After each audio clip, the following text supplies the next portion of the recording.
여러분 교회에서 종종 이런 말씀 들으실 때가 있을 겁니다. 하나님이 다 하신다. 하나님이 다 하셨습니다. 모든 것이 하나님이 하신 일입니다. 어떤 일을 마치고 다 잘 끝냈을 때에 하나님의 그 주도권, 하나님의 이니시어티브를 고백하는 것입니다. 우리가 가진 성경만 보더라도 하나님의 주권을 볼 수 있어요. 우리가 가진 성경을 압축하고 압축해서 하나의 단어로 말한다면 아마 예수님이라는 단어가 나올 것입니다. 예수님 자신도 그런 말씀을 하셨죠. 너희가 성경에서 영생을 얻는 줄 생각하고 성경을 연구하거니와 이 성경이 곧 나에 대하여 예수님 자신에 대하여 증언하는 것이라. 이렇게 동일한 성경을 한 단어가 아니라 하나의 문구로 요약을 한다면 성경은 예수님을 통한 하나님의 구원 역사라고 부를 수 있습니다. 주체는 하나님이에요. 하나님이 죄인들을 불쌍히 여기시고 하나님이 죄인들을 사랑하셔서 죄인들을 구원하시는 구속의 이야기가 성경입니다. 근데 성경을 실제로 읽어보면 사람들의 이야기가 참 많이 나옵니다. 물론 하나님의 음성이 들리기도 하고 또 하나님의 놀라운 기적들이 보여지기도 하지만 그에 못지않게 많은 사람들의 이야기가 나와요. 사람들의 말도 나오기도 하고 또 사람 사이에 있는 대화가 나오기도 하고 또 사람들의 행동이라든지 사람들이 겪은 일에 대한 이야기가 가득가득 채워져 있는데 그럼에도 불구하고 성경은 인간들의 이야기가 아니라 하나님의 구원 역사입니다. 하나님은 저와 여러분 같은 죄인을 구원하시는데 그 구원하시는 데 있어서 사람을 하나의 도구와 통로로 사용을 하시지만 죄인을 구원하신 것은 철저히 하나님의 역사예요. 구원을 계획하시고 구원을 뜻하시고 구원을 실행하시는 것은 철저히 삼위 하나님의 역할입니다. 여기에 사람이 끼어들 틈이 없어요. 신학적으로 이렇게 표현하기도 합니다. 성부 하나님께서 구원을 창세전에 계획하셨고 성자 하나님 예수님께서 십자가와 부활을 통해서 구원을 완성하셨고 또한 그 완성된 구원을 성령 하나님께서 사람들에게 각각에게 적용을 하신다는 거예요. 이에 대해서 우리가 구체적으로 말씀을 나누지 않더라도 구원에 있어서만큼은 100% 삼위 하나님의 일이라는 것이죠. 너무나 분명합니다. 우리의 구원은 철저히 하나님께만 달려 있어요. 또한 이 구원뿐만 아니라 이렇게 하나님의 일에 대해서도 그 주도권은 하나님께 있습니다. 우리의 시선으로 볼 때, 인간적인 시선으로 볼 때는 사람이 구제하고 사람이 선교하고 전도하지만 이것이 하나님의 일이라고 한다면 모든 것이 하나님이 하셨음을 고백하지 않을 수 없습니다. 우리의 병든 몸이 회복이 됐어요? 하나님이 하신 것입니다. 우리의 풀리지 않던 문제가 해결됐어요? 하나님이 다 하신 것입니다. 예를 들어서 교회가 부흥이 됐어요. 교회가 하나님을 생각하면서 하나님의 영광을 위해서 준비한 것들이 하나하나 잘 실현되고 있다. 놀랍게 되어가고 있다. 그렇게 본다면 하나님이 하신 것이죠. 모든 것이 하나님의 은혜라고만 고백할 수 있습니다. 하나님이 도와주시지 않으시면 할 수 있는 일이 없고 하나님의 은혜가 아니고서는 우리는 진정으로 열매 맺을 수 없다는 것이죠. 제가 좋아하는 말씀 중에 시편에 이런 말씀이 있습니다. 시편 127편 1절인데요. 우리 같이 볼게요. 시작. 여호와께서 성을 세우지 아니하시면 세우는 자의 수고가 헛되며 여호와께서 성을 지키지 아니하시면 파수꾼의 깨어 있음이 헛되도다. 여호와께서 집을 세우지 아니하시면 세우는 자의 수고가 헛되고 여호와께서 성을 지키지 아니하시면 파수꾼의 깨어 있음이 허사다. 여러분 무엇을 하든 그것이 무엇이 되었든 하나님께서 주도적으로 역사하지 않으시면 하나님께서 일하시지 않으시면 우리의 모든 수고와 노력이 허사일 뿐이라는 거예요. 하나님이 하셔야 한다. 하나님의 은혜를 베풀어 주셔야 한다는 거예요. 그런데 사실 교회를 다니시는 분들 중에 이렇게 말하지 않을 분들 누가 있겠습니까? 하나님이 하셨음을 인정하지 않을 분 아마 교회에 거의 계시지 않을 거예요. 제가 볼 땐 거의 없어요. 그러나 그 멋진 고백이 그러한 멋진 신앙의 고백이 꼭 내 마음과 일치하지 않는 경우가 얼마나 많은지 모릅니다. 하나님의 일하심을 인정해요. 하지만 실제로 내 마음에는 내가 했어요. 아니면 이렇게 생각하는 일도 있어요. 하나님이 하셨어요. 하지만 나도 했어요.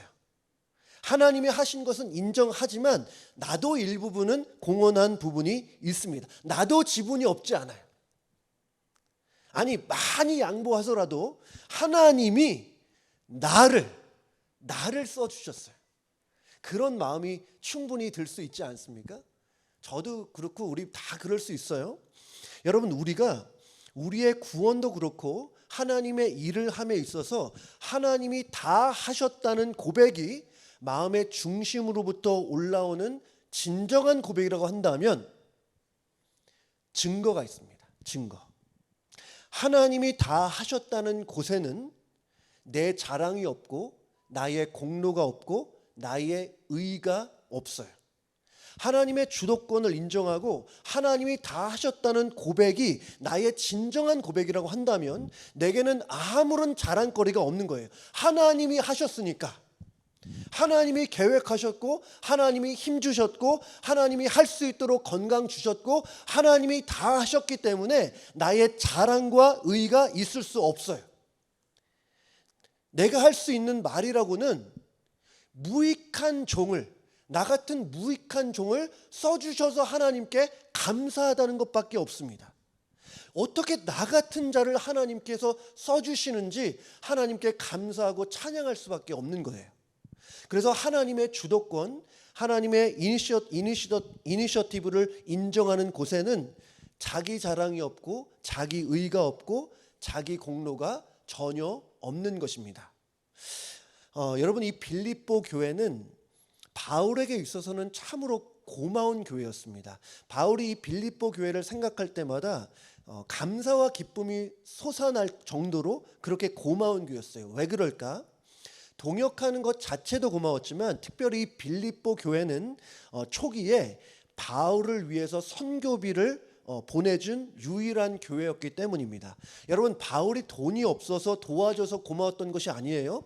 빌립보 교회가 보내준 선교비는 단지 돈이 아니었습니다.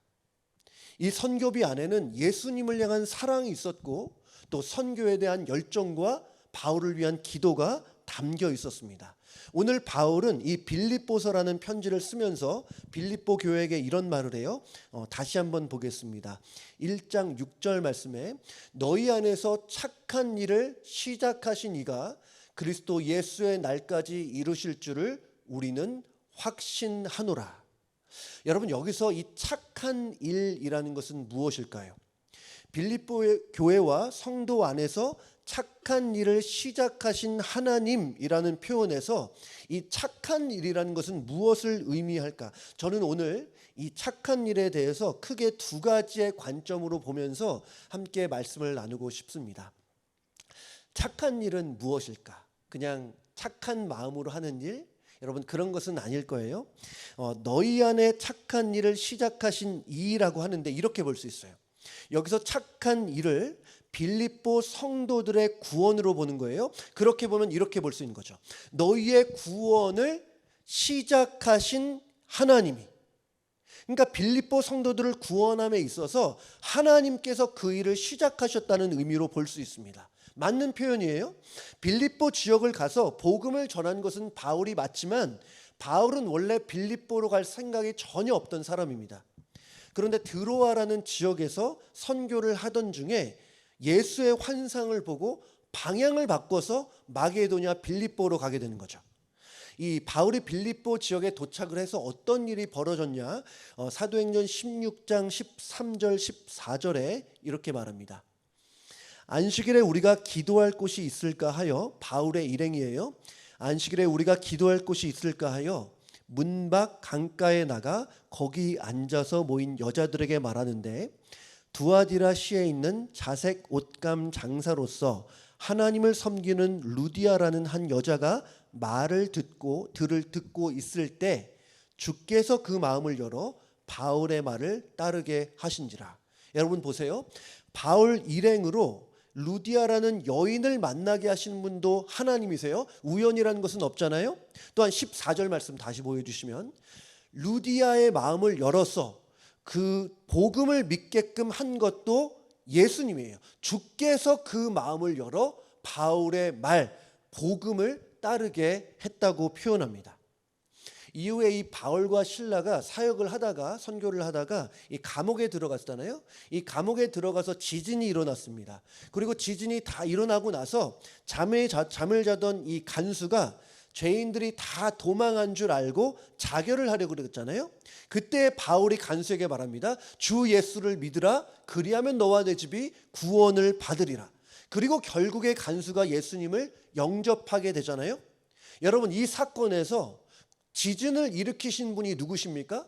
이 간수로 하여금 이러한 절박한 상황에서 예수님을 영접하게 하신 분이 누구예요? 하나님이셔요. 여러분, 이렇게 구원에 있어서 그 처음부터 끝까지 다 하나님이 하신 줄로 믿습니다.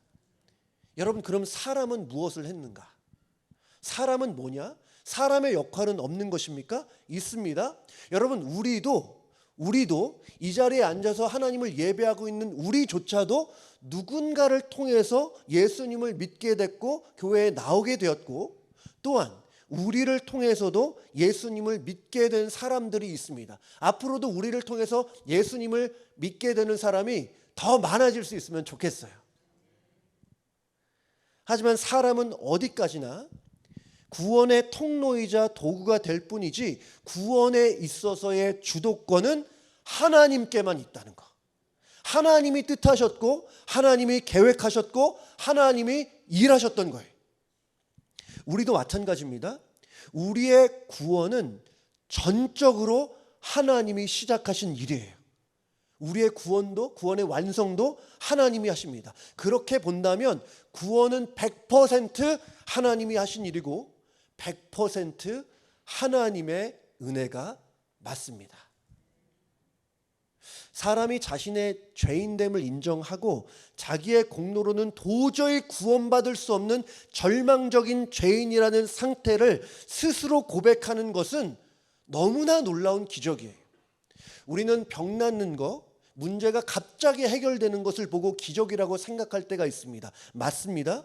그런 것들도 기적이 맞지만 더 놀라운 기적은 도저히 구원받을 자격이 없고 구원의 필요성을 모르던 그 때에 자기의 의에 쌓여 있던 그 영혼이 자신의 죄인됨을 철저히 인정하고 예수 그리스도를 나의 구원자로 인정하는 일 자체, 그게 놀라운 기적입니다.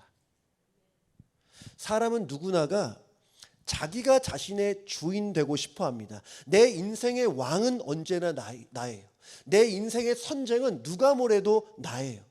그런데 그런 내가 예수님 앞에 항복하고 나의 주님은 예수님이십니다. 내가 나의 주인이 아닙니다. 여러분, 부흥회 때 노진준 목사님 말씀하셨잖아요. 주님은 주인님으로 하면 좀 와닿다고, 정말 와닿더라고요. 나는 내 인생의 주인이 아니라 예수님만이 나의 주인님이십니다. 여러분, 이러한 고백은 내가 노력한다고 되는 것이 아니에요. 내가 예수님을 나의 주님으로 영접했다면 여러분, 그것은 놀라운 신비인 줄로 믿습니다. 여러분, 그것은 우리가 은혜 받았다는 분명한 증거예요. 하나님의 은혜가 있었기 때문에 우리가 예수님을 나의 주님으로 영접했던 것이고, 하나님의 은혜가 있었기 때문에 우리가 구원받은 줄로 믿습니다. 영국의 신학자였던 이 존 스토트라고 하는 그 신학자가 이렇게 말했습니다. 만일 누군가 구원에서 멀어지면 그것은 자신의 책임이지만 누군가 구원을 받는다면 그것은 하나님의 은혜 덕분입니다. 여러분, 우리가 이렇게 이 자리에서 함께 하나님을 예배할 수 있는 것, 하나님을 하나님으로 부를 수 있고 하나님을 나의 아버지라고 우리가 알 수 있는 이 모든 것들이 하나님의 은혜인 줄로 믿습니다. 하나님의 말씀이 들리는 이 자리에 있고 하나님을 찬양하는 자리, 하나님 앞에 기도할 수 있는 이 자리에 있는 것 자체가 하나님의 은혜예요. 우리가 정말 하나님께 감사해야 될 일입니다. 특별히 저는 오늘 본문을 묵상을 하면서 바울이 이렇게 말할 수 있었던 이유는 뭘까 계속 묵상을 해봤습니다. 근데 바울의 입장에 서서 생각을 해보니까 이해가 좀 되었습니다. 너희 안에 착한 일을 시작하신 이가 라고 말하는 이 바울이 먼저 착한 일을 시작하신 일을 직접 경험한 적이 있어요. 바울은 아시다시피 교회를 박해했던 자입니다. 얼마나 열심히 있었던지 자기가 사는 것뿐만 아니라 아주 멀리까지 가서도 그리스도인들을 핍박하고 예수 그리스도의 복음을 막으려고 했어요. 근데 이 다메섹으로 가는 그 길에 예수님의 음성을 듣게 됩니다. 사울아 사울아 네가 왜 나를 박해하느냐? 누구십니까? 나는 네가 박해하는 예수라. 이렇게 예수님이 바울을 먼저 찾아오셨어요. 그가 예수님을 찾은 것이 아닙니다. 먼저 예수님이 찾아오셨고 먼저 예수님이 음성을 들려주셨고 예수님이 그를 만나 주신 거예요. 그래서 이전에는 예수님을 반대하며 살아왔지만 이제는 완전히 변화되어서 예수님을 위해서라면 자신의 목숨도 내던질 정도로 예수님을 위해서 살게 됩니다. 예수님을 반대하는 삶에서 예수님을 위해서 자신의 목숨을 버리는 그러한 고결한 삶으로 완전하게 변화되게 되었어요. 근데 여러분 생각해 보세요. 바울이 자신의 구원을 위해서 한 일은 무엇이 있을까? 예수님을 만나달라고 구하지 않았습니다.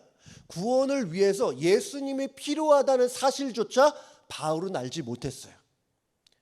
그렇다고 바울이 예수님을 위해서 일했던 것도 아니고 오히려 예수님을 반대하고 예수 믿는 자들을 핍박했는데 그러한 때에 예수님이 바울에게 손을 내밀어 주신 거예요. 바울 안에서 착한 일을 시작하셨던 것입니다. 여러분이 믿는 가정에서 태어나셨든 그렇지 않든 어떤 경로를 통해서 예수님을 알게 됐고 믿게 됐든지 상관없이 여러분의 구원은 오직 하나님의 은혜의 결과인 줄로 믿습니다. 어떤 특별한 기적이 있어서 예수님을 만날 수 있지만 그것이 아니고서라도 내가 예수님을 나의 주님으로 주인님으로 인정하는 것 자체가 너무나 놀라운 기적이에요. 그것이 바로 예수님의 은혜가 있음의 분명한 증거입니다. 그리고 참 감사한 것은 뭐냐면 여러분의 구원이 시작이 되었는데 나중이 돼서 여러분이 구원을 잃어버릴 수 있는가? 어떨 것 같으세요? 그럴 가능성이 전혀 없다.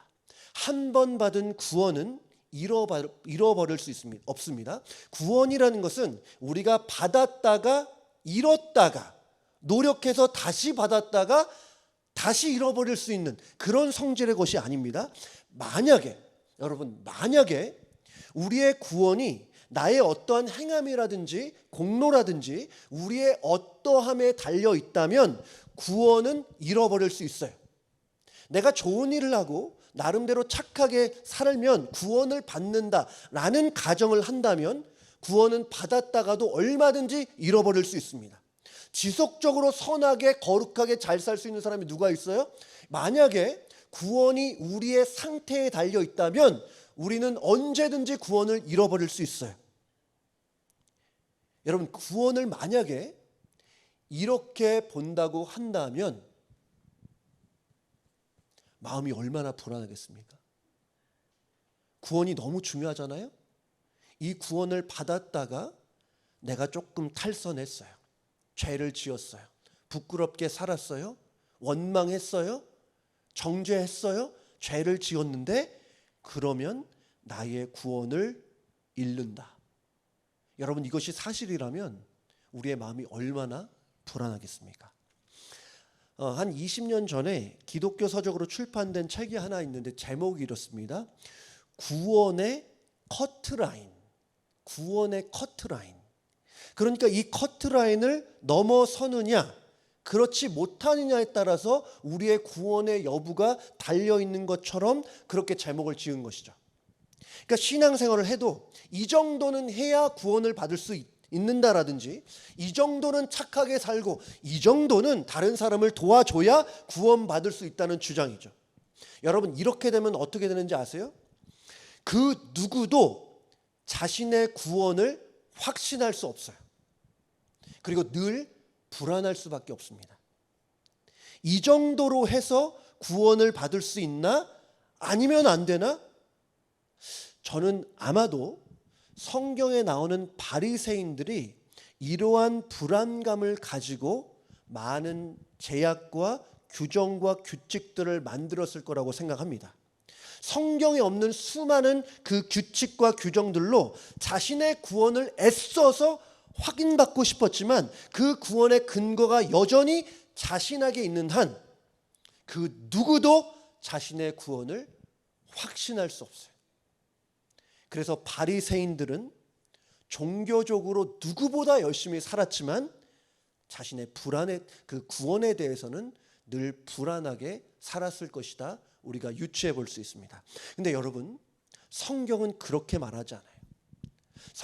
성경에서 말하는 구원은 100% 하나님의 역사입니다. 여러분, 이것이 세상 종교와 기독교와의 차이예요. 구원을 시작하시는 분은 하나님이신데 그 구원을 완성하시는 것은 동일하게 하나님이에요.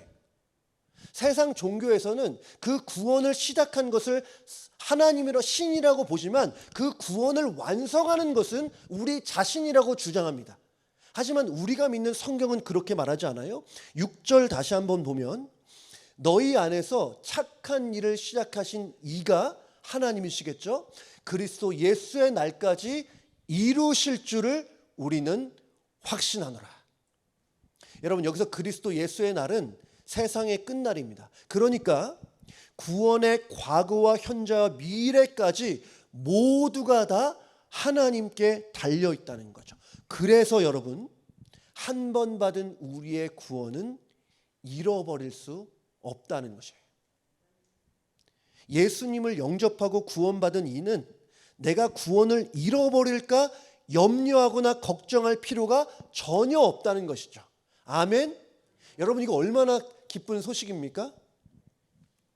구원은 전적으로 하나님의 일이기 때문에, 다시 말해서 구원의 과거와 현재의 미래가 하나님께 달려있기 때문에 한 번 받은 구원은 잃어버릴래야 잃어버릴 수가 없어요. 우리의 구원은 그런 차원에서 이보다 안전할래야 안전할 수 없습니다. 구원의 근거가 내가 아니라 하나님이시기 때문에 여러분이 구원을 받았다면 영원히 그 구원은 안전한 거예요. 보장되어 있습니다. 다만 이런 경우가 있죠. 여러분, 아마 이런 그 의문이 여러분 머릿속에 드실 수 있는데, 여러분이 잘 아는 어떠한 사람이 이전에는 정말 교회 생활 열심히 하고 잘했었던 것처럼 보이는데 나중에 보니까 예수님을 안 믿고 있어요. 오히려 예수님께 등을 지고 살고 악할 대로 악하게 살고 있어요. 그런 사람은 어떻게 우리가 볼 수 있을까요? 근데 여기서 여러분 먼저 주의해야 될 것은, 개개인의 구원의 여부에 대해서는 우리는 항상 굉장히 신중하게 접근을 해야 합니다. 예를 들어서 사도 바울, 베드로 구원 받았을까요? 저는 구원 받았다고 확신합니다. 우리 확신할 수 있어요? 예수님을 은 30에 팔아넘긴 가룟 유다, 저는 구원받지 못하고 지옥 갔다고 확신을 합니다. 그런 확실한 경우 말고 우리가 만나는 대부분의 사람들의 그 구원의 여부에 대해서는 우리가 굉장히 신중해야 돼요. 우리가 다 알지 못하기 때문에. 눈에 보이지 않는 마음과 영혼의 상태가 있기 때문에 그렇습니다. 지금 상태는 알지만 미래는 우리가 알지 못하기 때문에. 그러나 한 개인이 아니라 우리가 가진 성경의 원칙으로 보면 잘 믿는 것 같다가 타락하고 배교한 사람들은 구원을 받았다가 잃어버린 사람이 아니에요. 성경으로 보면 사실은 그의 믿음이 처음부터 진짜가 아니었다. 처음부터 그는 구원받은 사람이 아니었다 말하는 것이 성경적입니다. 그것이 우리 장로교에서 말하는 바예요. 그러나 다시 한번 제가 말씀을 드리지만 우리가 누군가의 구원에 대해서 굉장히 신중하고 조심스럽게 다가가야 합니다. 그리고 사실 하나님이 우리에게 원하시는 것, 성경이 우리에게 요구하는 것은 어떠한 사람이 구원을 받았나 받지 않았나 구원 감별사가 되라는 것이 아니에요. 때를 얻든지 못 얻든지 복음을 전파하는 것입니다. 하나님의 말씀, 생명의 복음을 전하는 것이 우리의 역할이고, 그러한 역할을 우리가 잘 감당할 때에 그 영혼을 구원하는 것은 하나님께 달려 있다는 것이죠. 우리는 우리의 역할에 최선을 다해야 되고, 앞으로도 우리 교회는 영혼의 구원을 위해서 최선의 노력을 다해야 하지만 그 한 영혼의 구원의 여부는 전적으로 하나님께 달려 있는 줄로 믿습니다. 바울이 1차 전도 여행을 마치고 다시 자신을 파송했던 교회가 있었어요. 안디옥 교회인데 이 안디옥 교회로 돌아갑니다. 그래서 우리가 하는 것처럼 이 안디옥 교회에 돌아가서 선교 보고를 하게 됩니다. 이 바울이 1차 전도 여행 중에 얼마나 많은 일을 겪었는지 몰라요. 바예수라고 하는 그 마술사의 눈을 멀게도 했었고, 또 루스드라에서 태어날 때부터 걷지 못했던 그 장애인을 고쳐준 일도 있었고, 그곳에서 복음을 전하다가 사람들에게 돌을 맞아서 거의 죽을 지경이 된 적도 있습니다. 여러분, 이렇게 많은 일을 겪다 보면 선교 보고를 할 때에 저도 그렇고 우리 대부분은 여러분 이렇게 고생을 했지만 예수님을 전했습니다 정도로 선교 보고를 할 거예요. 그게 보통 사람이 아닐까 싶습니다. 근데 오늘 바울의 선교 보고는 굉장히 특색이 있고 너무나 놀라워요. 사도행전 14장 27절 28절인데요. 잘 보세요. 그들이 이르러, 바울 일행이 돌아온 거예요. 그들이 이르러 교회를 모아 하나님이 함께 행하신 모든 일과 이방인들에게 믿음의 문을 여신 것을 보고하고 제자들과 함께 오래 있으니라. 여러분 27절 다시 보여주시면 이 보고에 보면 바울이 없습니다. 얼마나 고생했는지, 얼마나 많은 시련을 겪었는지, 자기가 놀라운 기적을 행했던 것도 나오지 않고 내가 했다는 말이 전혀 없어요. 그에게는 하나님밖에 없었어요. 하나님이 행하신 일, 하나님께서 이방인들에게 믿음의 문을 열어주신 것을 보고했어요. 하나님이 다 하신 것이죠. 이것이 바로 하나님의 일을 하는 사람의 마음 자세여야 합니다. 세상과 다른 거예요. 세상에서는 내가 하면 내가 한 것입니다. 내가 잘했으면 그만큼 내가 인정받는 것이 맞고 그만큼 과시할 수도 있는 거예요. 그래도 내가 이렇게 성실했고 내가 이렇게 노력했고 정말 불철주야로 열심히 뛰었기 때문에 이렇게 되었다. 이 정도로 말하는 것이 보통일 텐데, 하나님의 사람들은 여러분 눈에 보이지 않는 것을 보게 됩니다.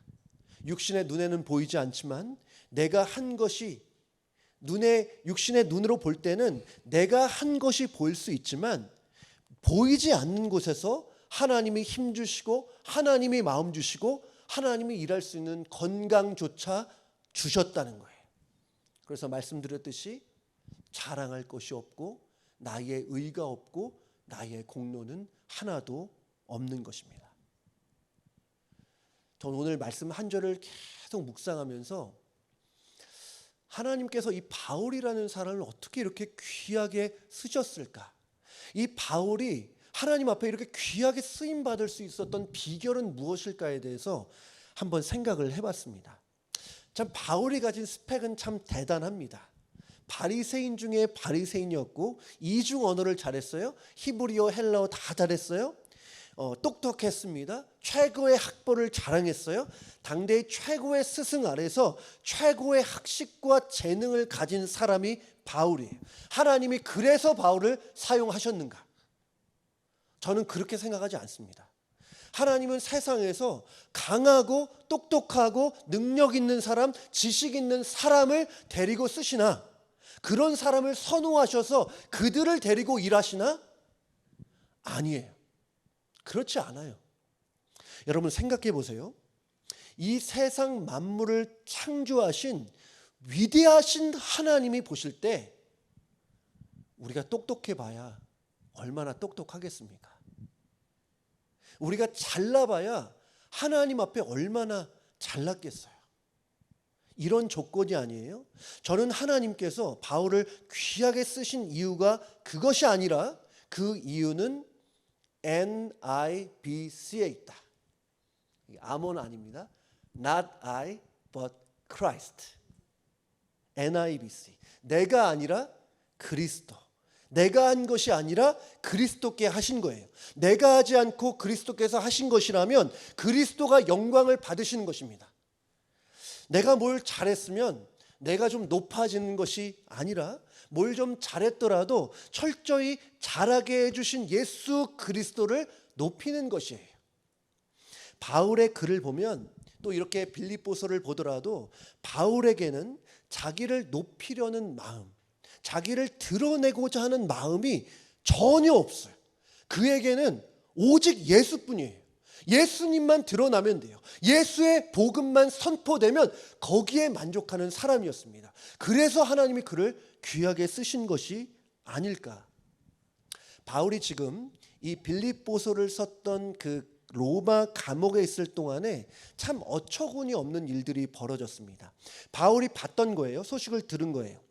누군가가 너무나 선한 일을 하지만 잘못된 동기에서 그 선한 일을 했던 것을 보았습니다.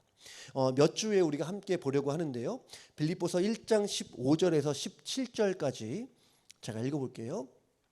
어떤 사람들은 투기와 분쟁으로, 어떤 이들은 착한 뜻으로 그리스도를 전파하나니 이들은 내가 복음을 변증하기 위하여 세우심을 받은 줄 알고 사랑으로 하나 그들은 나의 매임에 괴로움을 더하게 할 줄로 생각하여 순수하지 못하게 다툼으로 그리스도를 전파하느니라. 그리스도를 전파하는 데 있어서 보통이라면 사랑으로 하고 따뜻한 마음으로 전하는 게 일반인데 어떤 사람들은 투기와 분쟁으로 그리스도를 전한다고 해요. 특별히 바울의 매임, 감옥에 있잖아요. 그 매임에 괴로움을 더하게 하려는 잘못된 동기를 가지고 그리스도를 전파합니다. 이게 어떤 것인지 구체적으로 다음에 보겠지만 바울을 더 힘들게 하려는 그 순수하지 못한 마음으로 교회를 설립하고 그리스도를 전파하고 있어요. 이에 대해서 바울이 어떻게 반응하는지 아십니까? 18절에 이렇게 말해요. 1장. 그러면 무엇이냐? 거칠애로 하나 참으로 하나 무슨 방도로 하든지 전파되는 것은 그리스도니 이로써 나는 기뻐하고 또한 기뻐하리라.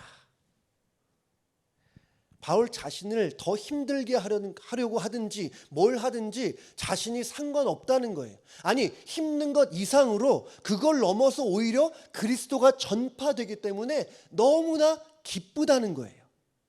전파되는 것이 그리스도라고 한다면 여러분 이런 자세가 바로 NIBC 아니겠습니까? Not I but Christ. 예수님을 향한 순수한 열정. 바울에게는 예수님밖에 없었습니다. 내가 아니라 예수님. 여러분 우리 모두에게도 내가 아니라 오직 예수라는 신앙의 고백이 풍성하게 일어나기를 주님의 이름으로 축복합니다. 오늘 이런 맥락에서 6절 말씀 한 번만 제가 더 읽을게요. 우리 같이 한번 볼까요? 시작. 너희 안에서 착한 일을 시작하신 이가 그리스도 예수의 날까지 이루실 줄을 우리는 확신하노라. 여러분 여기서 다른 관점으로 이 착한 일을 본다고 한다면 이것은 복음 전파의 역사라고 봐도 무방합니다.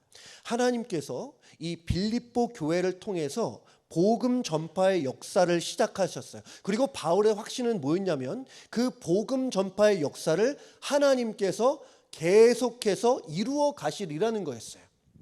이 빌립보 교회는 바울의 선교사에게 적극적으로 동참했습니다. 선교비를 보낸다든지, 제가 설교 초대에 말씀드렸지만 돈만 보낸 것이 아니에요. 바울을 위해서 어떤 교회보다 더 열심히 기도했다는 증거라고 말씀드렸는데, 그리고 빌립보 교회는 바울을 위해서 신실한 동역자였던 에바브로디도라는 사람을 보냈습니다. 바울에게 그가 얼마나 큰 유익과 도움이 되었는지 몰라요.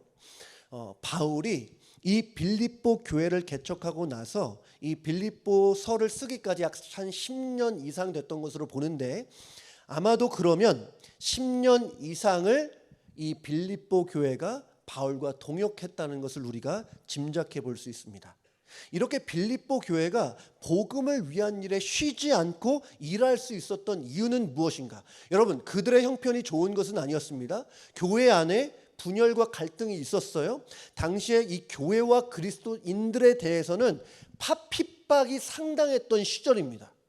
아마도 빌립보 교회는 자기 교회를 돌보는 것만으로도 아마 굉장히 버거웠을 거예요. 그럼에도 불구하고 빌립보 교회는 복음을 위한 일에 쉼없이 계속해서 나아갔어요. 지난주에 봤지만 사도 바울이 이 빌립보 교회를 생각할 때마다 참 감사하고 그렇게 기뻐했던 이유가 바로 여기에 있습니다.